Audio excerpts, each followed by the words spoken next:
Біздің студенттік жылдарымыз керемет болды. Маған әсіресе медицина тарихын зерттеу ұнады. Есіңде ме? Профессия врача – одна из самых древних и важных для человечества. С самых давних времен люди старались предупреждать и лечить болезни. Так появилась и стала развиваться медицина. Начиная с 17 века качество подготовки врачей стало профессиональным и постоянно улучшалось. Медицинская наука за тысячи лет своего существования перетерпела значительные трансформации. Врач – это профессия, но существует множество разных видов этой профессии.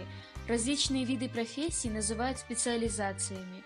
Врач-педиатр, врач-хирург, врач-кардиолог, врач-эндокринолог, врач скорой и неотложной медицинской помощи и другие.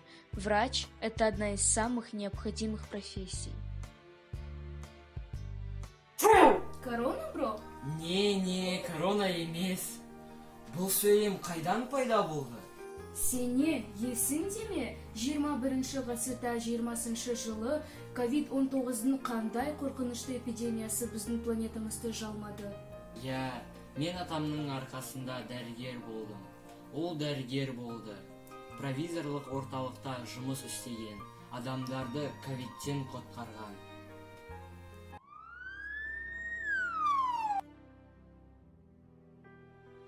Пандемия, изоляция – все это выводит людей из равновесия.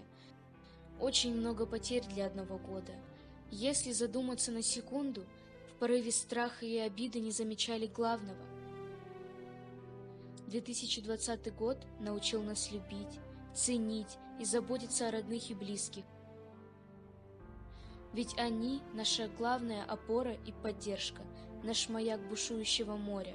На них мы можем положиться в трудное время, как и они на нас.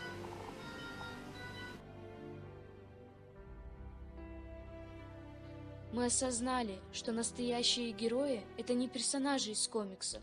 Они живут среди нас, в реальной жизни.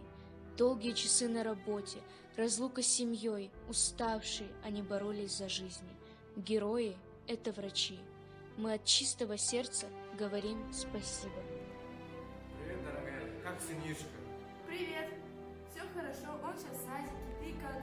Полгода уже не виделись. Все хорошо. Ситуация стабилизируется, больных становится меньше.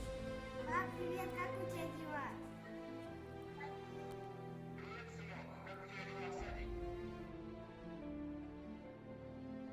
Ол уақыт өтті, адамзат бұл вирусты жеңді. Қазір аулада 2121 жыл жаңа технологиялар медициналық ғасыры. Медицина қазір жоғары деңгейде. Дәрігерлердің жұмысы бірнеше жеңілдеді. Дәрігер мамандығы әрқашан маңызды болған және болады.